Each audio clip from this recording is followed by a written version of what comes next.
கோவை மாநகர காவல்துறை ஆணையர் அவர்கள் 51A அந்த சட்டப்பிரிவின் கீழ் இதுவரைக்கும் இந்த சட்டப்பிரிவு யார் மீதும் பயன்படுத்தப்பட்டதில்லை.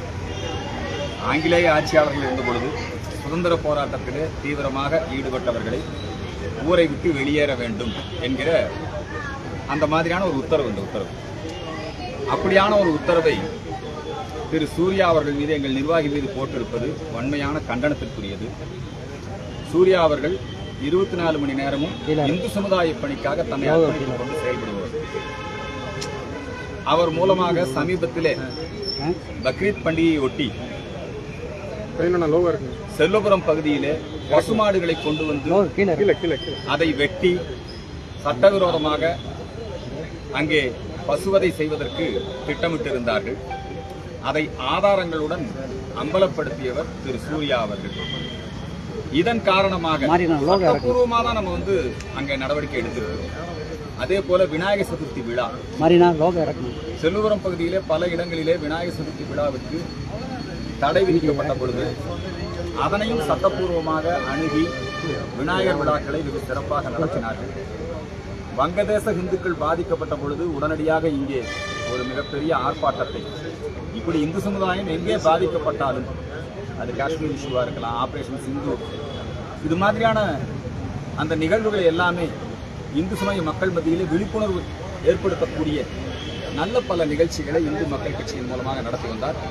இந்த முருகபக்தர் மாநாடு இது தொடர்பாக மதசார்பற்ற முன்னணி என்கிற போர்வையிலே, மத நல்லிணக்க முன்னணி என்கிற போர்வையிலே முருகபக்தர் மாநாடு குறித்து அவதூறு பரப்பிக் கொண்டிருக்கிறார். அதை குறித்தெல்லாம் அதற்கு சரியான பதிலை ஜனநாயக பூர்வமாக தன்னுடைய கருத்துக்களை எல்லாம் சமூக ஊடகங்களின் மூலமாக வெளிப்படுத்தி வந்தார்.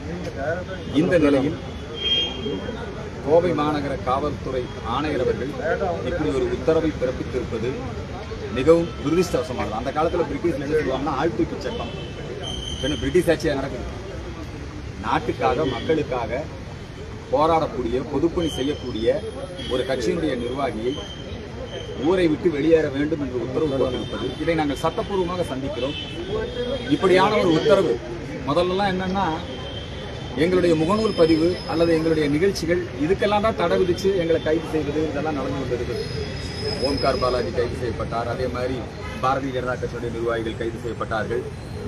எங்களை எந்த நிகழ்ச்சியுமே நடத்த விடாம செய்து கொண்டிருந்தார்கள். இப்ப கூட பாருங்க, முருகபக்தர் மாநாட்டுக்கு அங்க அறுபடை வீடுகளுடைய உருவம் அங்கே அமைக்கப்படுகிறது, மினியேச்சர். அதுக்கு நீதிபதியே கேட்கிறாரு, ஏன் அமைச்சா என்ன, நீங்க மட்டும் தான் செய்யணுமா, மக்கள் செய்யக்கூடாதா? அப்ப எந்த நிகழ்ச்சியுமே இந்து அமைப்புகள் நடத்தக்கூடாது, எல்லாவற்றுக்கும் தடை. இத்தகைய ஒரு சூழல் இப்பொழுது திராவிட மாடல் ஆட்சியில் இருக்கிறது.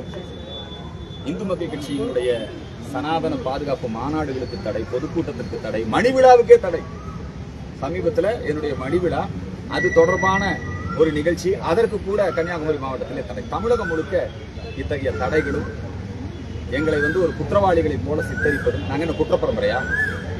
பசுமன் முத்துராமலிங்க தேவர் அவர்கள் மீது இப்படிதான் அந்த காலத்தில் சட்டம் போட்டாங்க. அந்த தேவர் சமுதாயத்தை சேர்ந்தவங்க எல்லாம் டெய்லி ஸ்டேஷன்ல கையெழுத்து போட்டு போகணும். விரல் ரேகை சட்டம் அது மாதிரி தான், ரவுலட் சட்டம் அது மாதிரி ஒரு சட்டம்.